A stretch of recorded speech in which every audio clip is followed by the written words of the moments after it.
Are we witnessing the worst coach in NFL history? I mean, it's a mercy killing at this point. He's in over his head. I think he knows it. He knows that he's bad, and he's been bad. How much time do you need to assess this? Good luck with your future endeavor. He's one of the worst coaches in NFL history. To claim his rightful spot as NFL worst.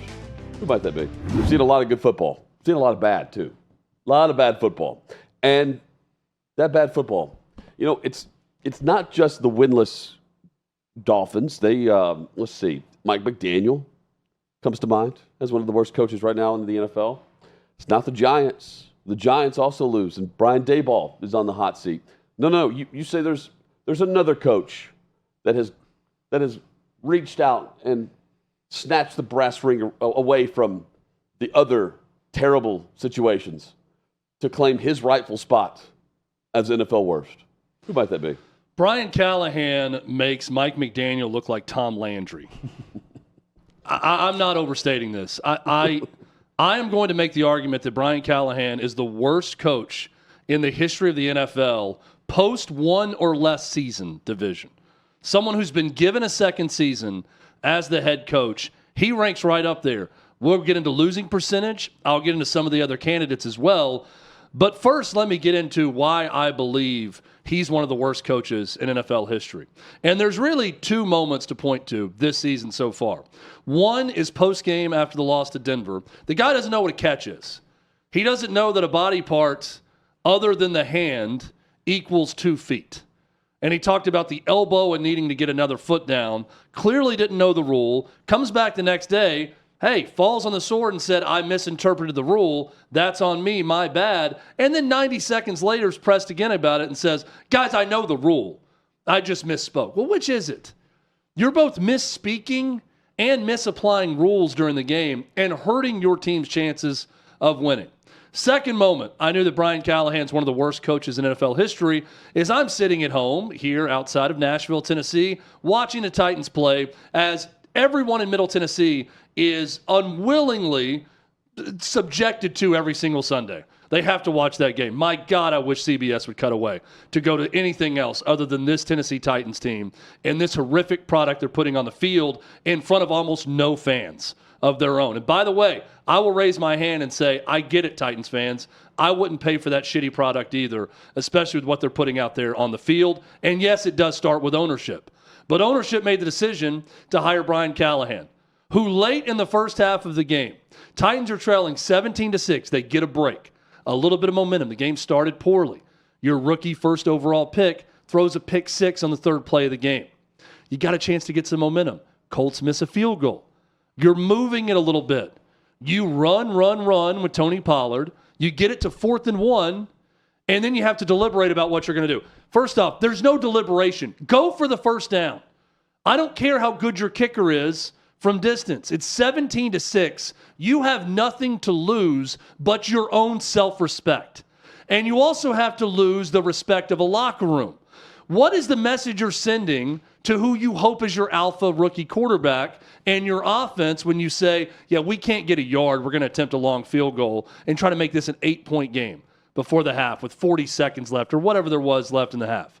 Go for the first down. But especially if 2 timeouts are used, one by the Colts, one by you, and you then decide we're going to kick a field goal, get the right damn football out on the field. Brian Callahan had to explain they didn't put the K ball on the field, the kicker's ball.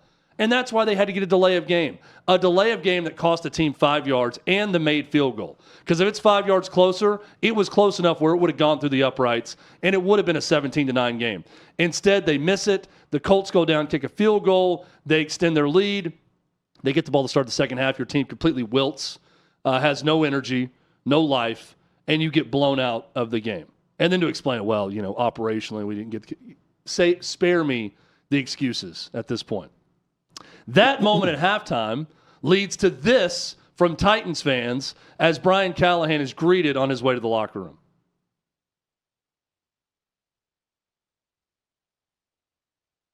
They're booing.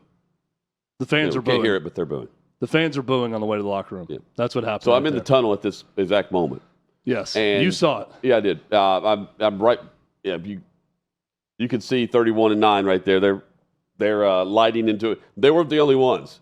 And I'm in the tunnel because Mike Keith, former voice of the Titans, is being honored. He's going into the Ring of Honor.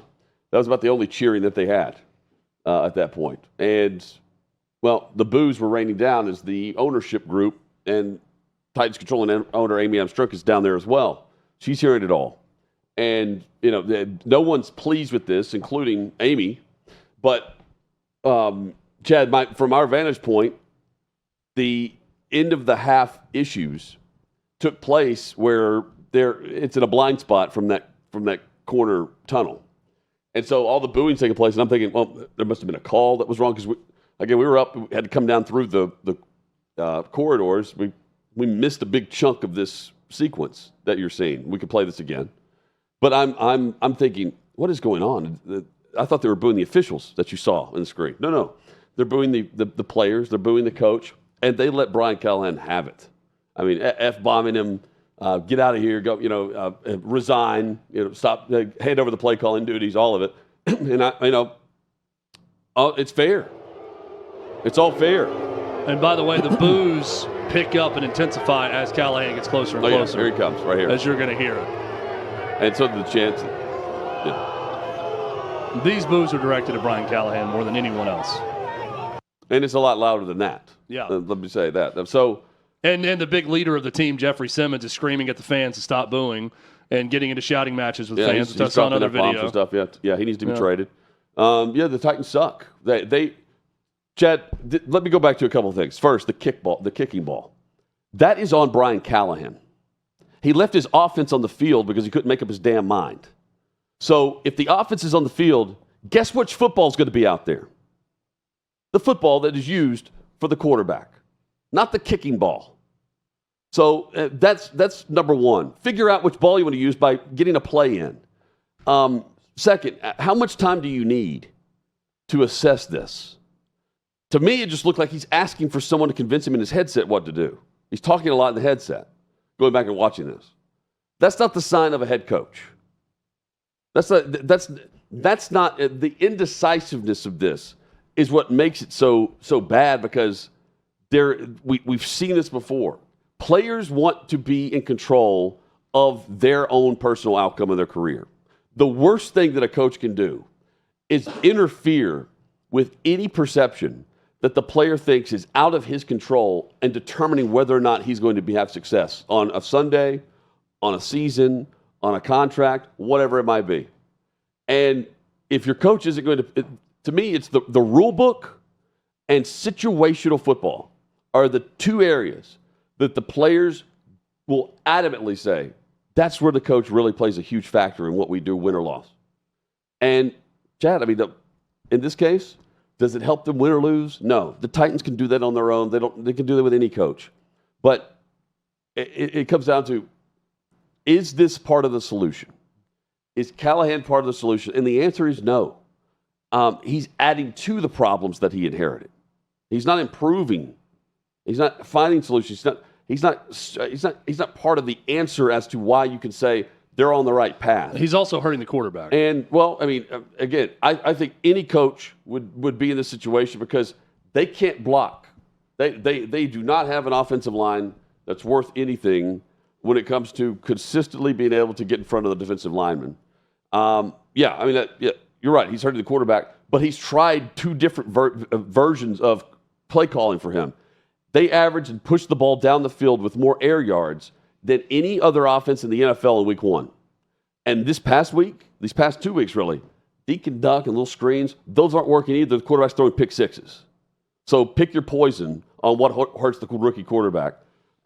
What's not helping, though, is Callahan, who is also coaching like a rookie. He's also learning on the job. And that's unacceptable for a fan base who has, let's be honest here. This is Titans entertainment. This isn't Titans football. This is about the new dome that's being built in 2027. This past offseason, you had Mike Bergonzi and Chad Brinker sit at a table and say, this is a 3-year plan. We want, over the next 3 years, we want to have so many draft picks. Well, guess what happens 3 years from now? 2025, 26, 27. The new stadium opens. It is all about the focus of a new stadium than it is the focus of the here and now. And they want that team to be good in 2027. If you're looking for them to be good in 2025, they're really good at sucking. And I'm not sure if there's much can be do about it right now because, the fans are going to boo. It's the same fan base that was, applauding the fact when they hired the guy that he's going to be calling plays. He's never called plays, and he's never been a head coach. I think those two combined are very difficult to do. And on top of it, he doesn't know the rules or situational football. Chet, last year, right before half. No, coming out of half against Indianapolis. This is week 11 or week 12. Remember, they got the football, and he goes for it in midfield on like 3rd down and 2, and then 4th and 2, and he goes handoff, trying to be a power eye. Yeah. Indy stops them, goes down and scores. It was pretty much game over at that point. Same situation. It just happens before the half instead of after. Yeah. And the game's pretty much over. Well, look, Deshaun Foster in UCLA, he was basically euthanized by his AD. They said, we knew you were in over your head after year 1. Right. We had all indications that was going to happen. And then we get 3 games, and we're just hoping against hope because we got bad financial problems and we don't want to fire the coach and do all this. We're hoping against hope that you can maybe figure some things out and with some staff changes be better or at least improve enough to where we can keep you around in year 2. And they get 3 games in and they lose 35-10 to New Mexico. And it's like, everything we knew this offseason, we know now. I feel that way about Brian Callahan. Mm-hmm. And we can go back to countless issues of game management, of clock management, of everything in year 1. Everybody knew, right? People that cover the Titans locally in Nashville that are affiliated with the team, they're not going to tell you. But hell, I'm reading an OutKick story right now that Jim Wyatt, who covers the team for the team's website, is saying, there's no defense. That was awful at the end of the half. Like, there's absolutely no forgiving that if you're a Titans fan or watching that from a football standpoint. The Titans knew. Titans fans, deep down, if they're being honest themselves, they knew in the offseason. Then he has this kumbaya training camp, mini camp stuff that everybody laughed at. Then you come into the season, and boy, it looks even worse than we thought. And now not only is it this team is bad, which the roster's really bad. The offensive line, Hutton's right, is terrible. It's awful. The rookie quarterback is not helping you right now at all. All of these things are true.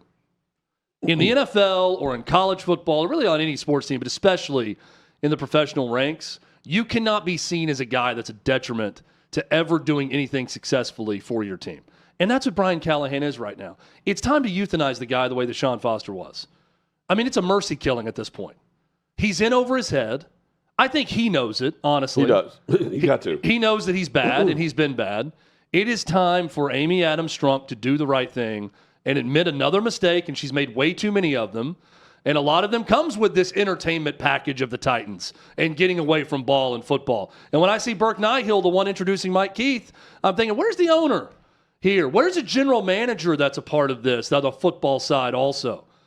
Like, I get that she doesn't like to speak, but trotting Burke Nihill out there to get booed during all of this, he's the patsy, is crazy to me. That's on a day where our buddy Mike Keith, who's awesome, gets honored. I hated it for Mike Keith because I could see this coming. Now there's going to be no one in the stands, and they're going to look like shit, and he's going to get out there and they're going to be booing, and everybody's going to be in a bad mood, and it's exactly what happened on a day that he was honored in the Ring of Honor. Yeah, and look, you mentioned the mercy killing. That's going to take place in Week 7 when Mike Vrabel returns to Nissan Stadium. I just don't want... That's the execution. I don't want, like, Io Manor, as an example. Right. Like, I think he's got something. Yep. All right? He could be a good player. There's some good young players that maybe you can get sometime. Yep. I don't want to subject these young players. Jeffrey Simmons, trade him. Everyone with any value, get rid of them, get draft picks, get whatever you can in return. Calvin Ridley, if he could catch, would be something that's a valuable commodity, but he can't, so he's not. 8 catches on like 25 targets. It's terrible. Yep. So get rid of whoever you can that's good right now on this team. But I also don't want to subject these young players to think that this is normal. Let's not normalize what Brian Callahan is doing right now for these young players. I don't want them getting week after week after week or waiting around to Week 7. Do it today. Do it right now if you're the Titans. I don't think they're going to, but they should. Here's my case for Brian Callahan. Week 3, and I think the fans, their spirit was broken. Completely checked out. If it's Week 3 and that's happening, the locker room will check out too. They don't have much leadership in the locker room, and that's certainly the case when you're relying on rookies to fulfill that role of leadership. Cam Ward's that guy, and already in week 3, Alec Iomanner has taken over as the number 1 receiver instead of Calvin Ridley because Calvin Ridley is a number 2 paid like a number 1 guy. Also, when you've got Michael Pittman Jr. Just dancing on your grave post-game saying, yeah, we watched the pregame intros and they had no energy, no life, and we told each other, yeah, they don't want to play. And then on the third play, you throw a pick 6, and then that's your effort. The rest of the game, tackling was terrible. I hear this stuff about Denard Wilson, too, and I'm like, they were uninspired defensively. They couldn't tackle Jonathan Taylor. Nope. It was all bad. I'm not giving anybody a pass right now on what we've seen from that coaching staff. It's been miserable. So, Hutton, here's my argument for worst all time, which people hear that and think, oh, yeah, you're being hyperbolic. That's crazy. Okay, well, let's look at it. I raised an eyebrow when he says, I'm thinking worst all time. I'm thinking about some really, really terrible coaches. And, yeah, I want to see what you have here because I have not seen the list. 3-17. Okay? Yep. 3-17 through 20 games. Whisenhunt was 3-16. Whisenhunt was 3-16 at that point, and he got until week 7, I think. I think he had 20 losses. Week 8, was he 3-20? Yeah, I think he got up to 20. But again, like I'm taking Ken Whisenhunt out because Ken Whisenhunt was good in Arizona for a while. Yeah, went to a Super Bowl. Yeah, he got him to a Super Bowl, so I'm taking that out. Yep. Like so, the whole second time around, I don't really factor in as much. Okay. I'm going to take out again. I'm going a season plus something else. So who does that eliminate? Well, Urban Meyer's the worst ever. 2-11, controversy. He kicked a kicker or punched a kicker, or did something right in practice. Yeah, he kicked a kicker. He kicked the kicker, I think. Not Dicker the kicker. He kicked an actual kicker, and then he had the incident at the bar that was filmed. Then he got fired at 2-11. So I'm going to say Urban Meyer. Bobby Petrino, another terrible situation, 3-10, I believe, and he left in the dark of night before a game or right after a game to go to Arkansas, right? That's right. Yeah. Left for the NFL, then left. So, look, less than 1 year, those guys are out. Who are some other ones that are historically bad? Hue Jackson was 3-36-1. To me, that's the top candidate right there. Just that record. And Tyler back there, a Browns fan, who's, by the way, all in on the Browns. The future's bright. Yep. Great rookie class. The GM needs to get a raise, all those things after one win. He would raise his hand and say, yeah, Hue Jackson's one of them. Hue Jackson, though, has argued I was incentivized to lose for 2 straight seasons. They went 0-16 and 1-15 in 2 of those years. And he said, we did everything in our power to lose. We traded every asset away. The ownership wanted to lose to get better draft picks in those 2 years. I'll give him a slight pass on that, but he's definitely in the running. Steve Spurrier was 12-20. Awful. The guy wanted to play golf the whole time in the NFL and just get back to college eventually. Far better than Brian Callahan. Steve Spurrier was. Rod Marinelli went 10-38 with the Lions. I'm going to again argue better than Brian Callahan. Josh McDaniels was 9-16 when the Raiders fired him in year 2. Better. Josh McDaniels had time with the Broncos before that too. Here's another good one. Greg Schiano. Greg Schiano, who one player for the Bucs, said playing for Schiano in the NFL was like playing in Cuba. That's an exact quote. He was so hard to deal with and difficult on the players and didn't understand what it's like in professional football. Greg Schiano was 11-21. Greg Schiano at least had an identity. It was a terrible identity with the players. They hated him, but at least he knew what he was trying to do in the NFL. Brian Callahan's completely lost. Give me Schiano over Brian Callahan. He would need to go 6-8, Hutton, in the last 14 games of this year, 6-8, which is an impossibility with this coaching staff and this roster. I'm going to say that again. It is an impossibility. In sports in the NFL where anything is possible, like Kevin Garnett screamed to the rafters, it is an impossibility for this Titans team. Put it on wax, play it back all you want if it happens. For this Titans team to go 6-8. He need to go 6-8 to reach Adam Gase's record with the Jets. Crazy Eyes Gase. 6-8 to reach Crazy-Eyed Gase and his record with the Jets. So all-time winning percentages, I think we have the tweet of some of these coaches. Yeah. Brian Callahan is right there for the worst all time. Look at this. I am not being an extremist here. So here's the other fact. Since 2010, every coach who has finished with the number 1 pick has either been fired that offseason or the next offseason. Let me say that again. Every coach since 2010 has finished with the number one pick. They have either been fired that offseason or the next offseason. There are 2 exceptions to this since 2010. Hue Jackson in Cleveland, who lasted through the second offseason to be fired quickly in the year 3. And then Zach Taylor, who drafted Joe Burrow, who then survived a 5-12 season with the rookie, and then drafted Jamar Chase. Those are the 2 exceptions. If you get the number one pick, you are coaching a player who you're not going to be coaching for very long, if at all. Again, since 2010, every coach who has finished with the number one pick has either been fired that offseason or the next. So, good luck with your future endeavors. Yeah. And look, again, everybody's going to go, well, he's a nice guy. I'm sure he's a nice guy. Is. He's in over his head. A mistake was made in hiring him. You got to admit that mistake quickly. I don't want anyone with any ability on this roster to be negatively affected by this guy being their head coach any longer. Pull the plug now. Make it happen. Don't wait around until Mike Vrabel comes in here and kicks your ass in that game with the Patriots. Do it right now if you're the Titans. And look, I am pissed off because I'm from here. I would consider myself a Titans fan. I want them to do well. This city of Nashville is far better when the Titans are good or at least competent. And I hate on a day when a Titans legend and Mike Keith is being honored that this is the surrounding for him being honored, because we love Mike. He's a hell of a professional. He does a great job. He left for greener pastures to go to the University of Tennessee. That is a far better run organization as an athletic department and a football program and everything else than the NFL operation in town. And that makes me sad, quite frankly, when you look at the Titans and the state they're in, Hutton, and there are so many steps that it's going to take to get this thing right. Yeah. But the easy thing you can do right now, and step number 1 is fire Brian Callahan, elevate Mike McCoy, who's an offensive quality control analyst, who's got 4 years in the league as a head coach. He was a competent head coach with the Chargers, not a great one, but he can handle the responsibilities for the rest of the year. Run a professional outfit where you were teaching them how to be professionals and how to go about their business the rest of the year.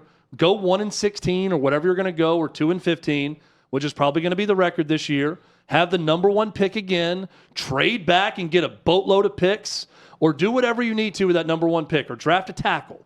Whatever you got to do it. But it starts, Hutton, this domino that we're going to flick over and get everything going where it's going to fall down and hopefully be built back up. It starts with firing Brian Callahan. Well, rehire Mike Vrabel. Yeah, Get ready for 2027. As I joked last week, invent a time machine. Yeah. Go back in time to where Amy Adams Strunk fired Mike Vrabel. Bring him back. Then you have consistency of purpose. You have an identity, which this team has none of that, right? None of it. None. And I blame Jeffrey Simmons for a lot of this too. I'm sorry. The guy's a good football player. He is not someone you ever want leading your locker room or your organization because of the way he behaves. And him screaming at fans. Dude, scream. If you want to scream, go scream at your coach. Travis Kelce and Andy Reid bumps Travis Kelce last night, and they're yelling at each other. The best. And I'm thinking, now they know each other and have a level of respect where that can be okay. But don't scream at fans. The best thing that could happen. The fans should have been booing yesterday. They did exactly what they should be doing. Yeah, I mean, exactly. And the best thing that can happen is Jeffrey Simmons just demands a trade. If he's not going to be traded at the deadline. Chad, this episode brought to you by Prize Picks. You and I make decisions every day, but on Prize Picks, being right can get you paid. Don't miss any of the excitement this season on Prize Picks, where it's good to be right. Prize Picks is simple to play. You just pick more or less on 2 to 6 players' top projections, and if you get your picks right, you can cash in. You've got plenty of options here. It puts their users first, so all the withdrawals are safe, fast, secure. PrizePicks offers Venmo, Apple Pay, MasterCard, and more for quick and easy deposits into your football season. PrizePicks invented Flex Play, which you can do that too. You can check it all out. Download the app today and use the code HOTMIC, HOTMIC. Get $50 in lineups after you play your first $5 lineup.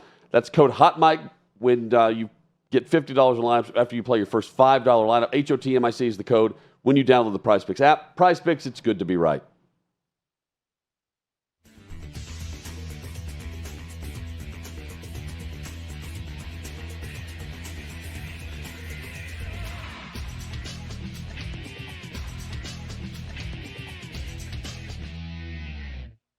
Football's finally back. So's the hard-hitting gridiron action on Prize Picks. Download Prize Picks and use code OutKick and get $50 instantly in lineups when you play $5. Must be present in certain states. Visit prizepicks.com for restrictions and details. Well, another weekend, another victory for the Vanderbilt Commodores. It's just another day in the life. That's right, man. Business as usual. I like it. Coach, and a great atmosphere. Our guy Dylan Taylor was there and said he was very impressed. The drone show at halftime. Lively atmosphere. I watched a lot of it on television. Show being Saturday night. Put on the field too. Yeah. Hey. I wish my girls' 10U travel softball team was as successful as Vanderbilt was on Saturday because we were home early in our tournament. I was back by 4 o'clock in the afternoon. Yours would be a run rule. Quick day. Couple games in the bracket and out and back home to watch some football. Clark Lea joins us, head coach of the Vanderbilt Commodores. Coach, congrats on the season thus far. Hope things are well. Yeah, all's well, man. We're just now focused on Utah State, so on to the next one. That sounds like a very successful coach there. Exactly. Let's focus on this. So how have you kept the mindset of your team on to the next one? Meaning, you ignore the noise. You stick with the focus of the narrative that you want, not what the outside is focused on. In this day and age, how do you keep a locker room of young men focused on that same path? Well, we're very intentional about setting a high bar for our own expectations from the season, and we catch a lot of flack for that, but it helps us stay grounded in these moments too, because you recognize that you're only as good as your next performance, and when you win a game, it gives way to another big game, and we all signed up for more than 4-0 was never something we talked about at the beginning of the season or in training camp or in January or in the summer. It's just that's not on our list of things to do or to accomplish. So it inevitably gets you a chance to reset. And I think a lot of this, the mentality is built over time. It's not something we get to in the season, but this idea that we're in a marathon, not a sprint, that each week's going to take our best effort, and we hope to play better football at the end of the season than we played at the beginning of the season. And we're a third of the way through, and yet everything we want's out in front of us. So we have to stay focused, and most importantly, we have to tend to the internals, but ignore the externals, because no one from the outside can tell us what we need to be focused on or who we are or what we're about. It's all about what we do, what we invest, how we act inside that gives way to the performances we want. And Coach, I know you hate speaking to history because you are living in the moment of what you envision Vanderbilt being now and moving forward. But I do want to talk about kind of a two-season story here. A year ago, you guys lose to Georgia State in that game. And this year, you talked about the expectation being your expectation for the team and your guys buying into that and understanding that. And I find myself, when I see games, like I'm not surprised when you run away from Virginia Tech. I'm not surprised with the outcome at South Carolina. And I feel like a lot of people on the outside are still shocked when they see that. I think because your program and team is different, it feels like the entirety of the SEC is different this year. We're talking about 1 through 16 and the quality of the league. And in large part, that's because of you and what your program has accomplished. Does it feel different this year with sort of year two of it? I know they're two different teams, but a lot of similarities with the growth you've seen from this group. Well, a couple of things. First, I lost you about halfway through that, so I'm gonna do my best to answer it based off piecing the two ends together. This is for sure.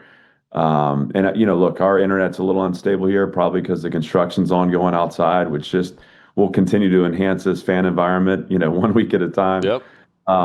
It's for sure a different team. Part of that is, look, we retained the parts of our roster we wanted to retain. You're building a second year on systems, both offense and defense, and really special teams too. We've changed who's calling the defense, but the structure of the defense hasn't changed, and so our kids have a better awareness. Obviously, Tim Beck, second-year play caller on offense, I think has done a masterful job to this point. We added some weapons offensively that have helped grow that group. I think our play in the offensive line is leaps and bounds better than it was a year ago. That's second year under Chris Klanakis. We're second year with Robert Steiner in strength and conditioning. And so I think if I went back to 22 and said, hey, what was my expectation from 22 to 23, was that another year in systems would produce a better team. And what I realized was we had some pretty critical course corrections we needed to make with respect to the systems that we were using, offense, defense, and in the weight room. And so now I think we're on track. We're on this course now where every year should give way to a little better product on the field, a little, the speed of play should quicken, and we've enhanced the players and their skill levels too, both through the development and also the addition of guys through the portal. So there's a lot that's creating a different team in 25 than in 24. I thought Saturday was a great example of kind of that growth, and I don't, look, every game we play, I can see the way that it'll go really well for us. I can also see the way that we could be distracted and not play to our level and make it hard on ourselves. Ultimately, this is a mature group that has taken ownership of our process through the week. And to this point, they've shown up and played Vanderbilt football on Saturdays. If we continue to do that, there's not a game we can't win on our schedule. The challenge is the consistency of it, and that's where the wear and tear of the season can get you. But for sure, this is a different team. For sure, the attitude, mentality is different. But we would not be where we are without 2024, without Team 4. And so the legacy that those guys kind of helped us put in place lives on. We've just built upon it, which is what a good program should do. Coach, are there any subtle adjustments, maybe just some very noticeable ones when it comes to trying to figure out the wear and tear of Diego Pavia, knowing what happened last year and just the war of attrition is real on every player, but knowing how things unfolded for him in a very physical game that he plays, are there things that you're adjusting this year to maybe set yourself up for less of that come November? Yeah, well, I mean, we've got, the numbers I don't have in front of me, but the number of guys carrying the football, the number of guys receiving the football, we're spreading the ball around a bunch, getting it out of his hand, a little more, some design gives that we had adopted in the off season to help kind of just get a little more nuanced with our running game through the tailback.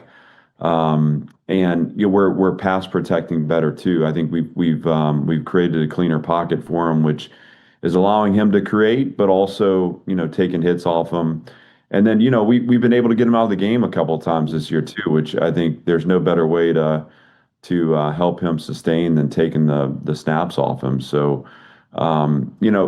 there's not enough that's being said about his growth and his development right now. I think I said this in post game on Saturday, but the game is really slow for him right now. He's making great decisions with the ball. I think he's facilitating performance in our skill players on offense, and I'm super excited about where this goes. I think he's found ways to elevate in his game, his performance, his consistency, and our team's benefiting from that. If you look at our offense efficiency, over the last few weeks, I mean, we're finishing drives in the end zone, which is always a good thing, No doubt, and it's very. I would say, Chad and I were talking about this last week. It's rare to see the offense where you don't know. It's not third and pass. It's not second and run. Yeah, there's a lot of variability with guys who can make plays, which is different as well. Also different. Is Theo Vaughn on your coaching staff now? I'm looking down, and he's right there with Diego after he scores a touchdown. Is he a full-time paid member? He'll show up at times in cleats for practice. So I think maybe he's a player coach. We'll go back to that role, and he'll run some routes and also do some coaching. But no, we appreciate Theo, man. He's a life force. We just he's taken an interest in our program and created friendships with guys on the team, but also he and I have a friendship, and appreciate him and the energy he brings, the spirit he brings. We love having him around. It's good to be cool, right? Like when you get Theo Vaughn interested and other celebrities, and even a game, in late September against Georgia State at night, and I didn't get a chance to go, but I'm watching on television, and it just felt cool. And that's a good spot to be in for your program, right? When you're in the business of trying to sell young people on coming to your program and recruiting, how nice is that? Well, I mean, what is the saying? Everyone loves a winner, and we've been very deliberate about building a program, and again, what I'm proud of most is the level of connection this program has. We say relatedness is our edge, but I mean, this is a team that cares about each other. And I think every coach in the country would say that. Yeah, it's something that I feel tangibly, we have really good people in this program. And I think the community pulls for us because of that. And now we have a dangerous team, and that doesn't mean that we're going to, because we're dangerous, we run the table. We got to be very deliberate in our process and play the game the way we need to play it to win. But I don't take for granted the energy we've created with how we're playing on the field. And I love the fact that Nashville's starting to pay attention to our program. And once you kind of set this flywheel in motion here, this begins to capture the potential of what we can create here, right? Yeah. Vanderbilt football, the highest bar for Vanderbilt football has to include, the city of Nashville getting behind it. And as you say, the celebrity interest, being cool, the style of play we have, I think attracts people. And we're physical, we're tough, we're explosive.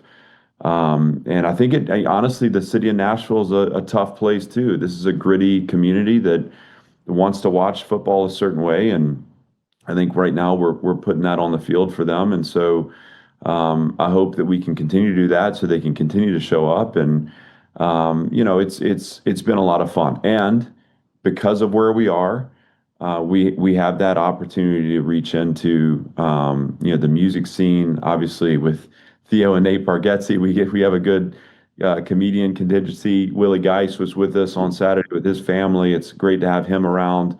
I mean, there's so much potential here that again, our focus has to be on the products we put on the field, but we're not going to slow that energy down because it creates something that allows us to elevate, what we're reaching for. I know you're focused on this week. I hope you'll follow me here, though. Like I would describe in years past Vanderbilt, and maybe this is how opponents would think.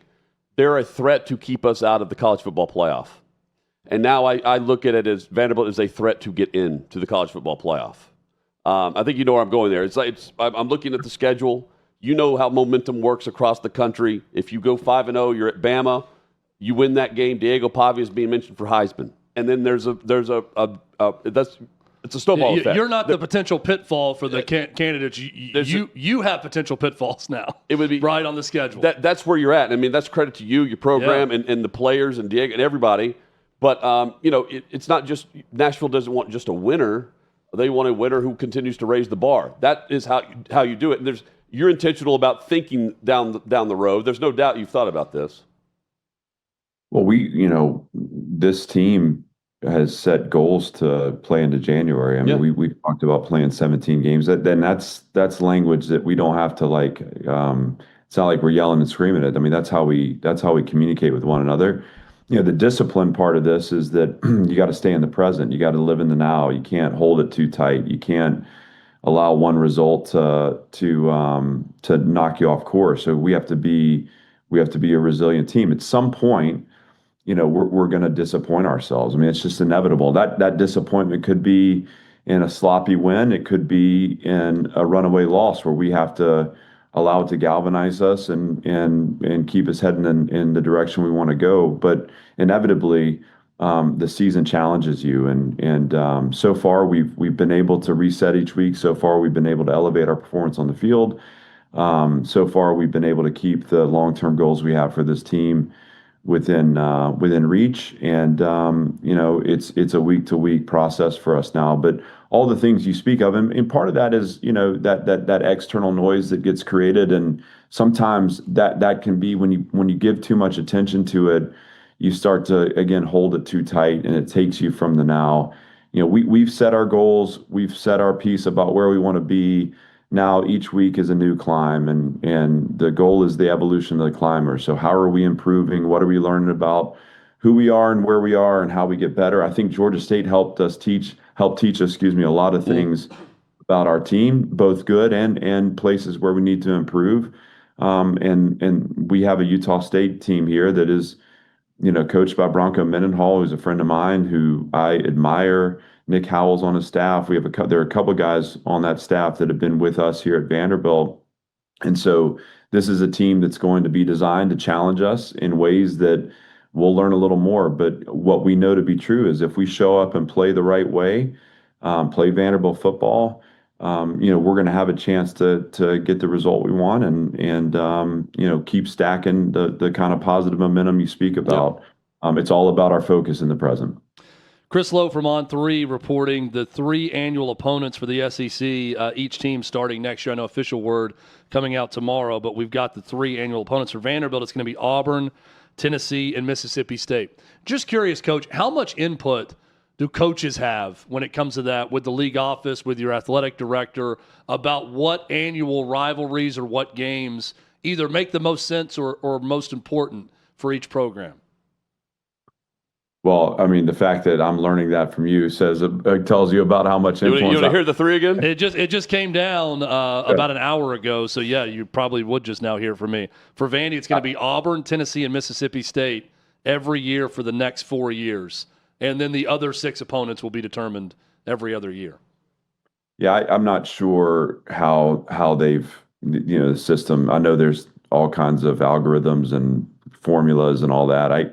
You guys kind of know me well enough to know it's just like hand me the schedule and tell me where we're playing. And to be honest with you, I'm going to deal with 26 when 26 comes. But I'm excited for the 9-game schedule. I'm excited for our conference. I think it's it's going to challenge us in different ways. Obviously, we have the 9 games plus the A4. And again, that we didn't really have any. We have opinions as coaches, and we had conversations back in the springtime, but all these kind of decisions have come down in the last few weeks. So we're reading the news and coaching our teams, I think it's going to be really interesting to see where this thing heads in the next few years. But as it is, the fan base, the community gets more SEC football, and I think that's a good thing for college football. Hey, we'll let you go tell Diego his opponents for his 7th year coming up. What'd you think? Another shot at Auburn, beat him with New Mexico State, Vandy. And what'd you think whenever that popped off? And then Diego posted, he's like, "No, this is my final one. I'm done." Yeah, I want Diego to get started on his NFL career. I'm so excited. Obviously, we're going to get everything we can out of this season, and there is not a day that I don't come to work grateful for him and excited to work with him. And you guys have gotten to know him. He's such a special person. But this dude needs to play in the NFL. He's I think he's that good. He thinks he's that good. The world is learning about how good he is. He's found ways to improve here in his 6th season. And would I take him back for a 7th? Absolutely.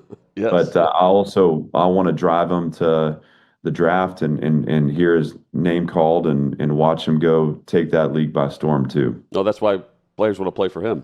That's right, Coach. Hey, thank you for the time. I know it's a busy time of year, busy week, game week, all that. Best of luck moving forward, and we'll chat soon. Thanks, guys. Hey, always good to be with you. Yeah, man. Yep, thanks, Coach. There's Clark Lea. Happy for that guy and happy for the program because they've set lofty expectations and they back it up. And he's right. There's going to be the fall. The fall's going to happen. Yeah, right? There's going to be adversity. There's going to be losses at some point. Right. Yeah. But everyone thought they were crazy when Diego Pavia saying we're going to go to the playoff and that's our goal, or we want to win a conference championship. National championship. It doesn't seem so crazy now that they're ranked 18th in the country. And they're undefeated. But it's by setting our goals to win the national title. Okay. You're sitting there like kind of smirking, and I was at Diego when he said this, and he was like, "Why not?" Well, if you set the bar so high, then the expectation of just getting to the college football playoff is not that. It's not that extraordinary. You can clip off other things along the way. You can do things that the program hasn't done, and then you still don't feel like you've accomplished it all, even though you're trying to celebrate the small victories. That seems small to them, even though that is a major accomplishment. It's September, and Vanderbilt's ranked in the top 25. You don't see that. So I think that's the state of we're in college football, where you've got a program like this where NIL has played a major factor into why Vanderbilt is in the situation they're in.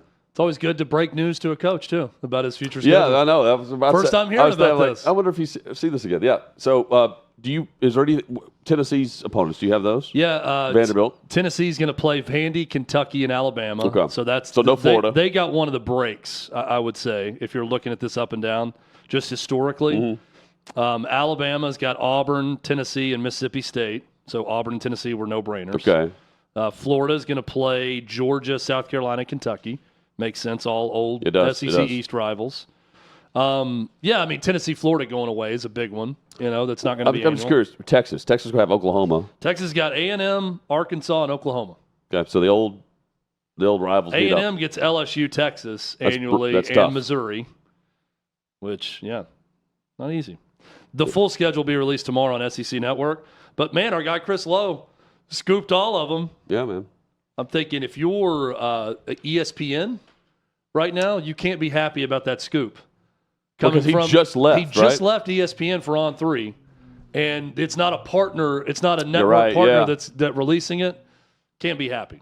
Let's wrap with Dabo, shall we? Yes. Little Dabo. Daddy Dabo. So here's Dabo. Well, prior to this is the build up to the Syracuse game. Yeah. With people questioning the job. Yeah, he's doing. He's off of the phone call with Tyler from Spartanburg from a year ago, and here he is after a 1-2 start. If they want me gone, if they tired of winning, they can send me on their way, because that's all we've done is win. So if they want me gone, if they tired of winning, they can send me on their way, because that's all we've done is win. So if they tired of winning, we've won this league 8 out of the last 10 years. Is that not good? It's pretty good. I'm just asking. Is that good? Is that good? It's good, Coach. I don't know if that's good or not. Well, it's good. I'm telling you. To win your league 8 out of 10 years, to go to the playoffs 7 out of 10 years, to be in 4 national championships. He really wanted an answer from someone. Yeah, we look down right now. Take your shots, but well, we will. I got a long memory, in case y'all don't know. We'll be all right. Take your shots now. This is a program built to last. Always has been. Always will be. And I would just say, if you give up on us if you don't believe in us because we've lost 2 games down to the last straight and we're one, you didn't believe in us anyway, so it don't matter. You wasn't all in anyway. If you're all in, you burn the ships, man. There ain't no exit strategy. Like, you're freaking all in. And hey, listen, if Clemson's tired of winning, they send me on my way, but I'm gonna go somewhere else and coach. I ain't going to the beach. I love this part. I'm 55. I got a long way to go. Hell, 55. Y'all gonna have to deal with me for a while. Little Gundy in there. Hell, man, I'm a 4. long way to go. I'm just getting going. I'm just now good enough to be a head coach. Just now good enough. 2 national championships in.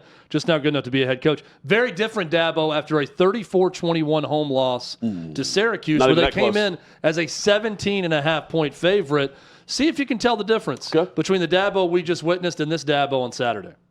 Disappointed, painful. Hurt. I'm human.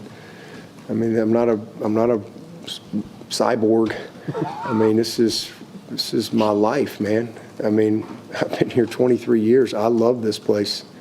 I give this place the very best I got every single day. Every day. There's never been a day that I haven't given Clemson every ounce of everything I had. I hurt. I think he's very genuine. Yeah, he is. And everything that he does. Very deliberate, very genuine. And I think he was authentic. genuine when he was talking trash. Yes, and I think he was genuine with his hurt and disappointment. And I saw them playing the alma mater and his arm around one of the players. And you can just tell, it's just, oh my gosh, this is awful.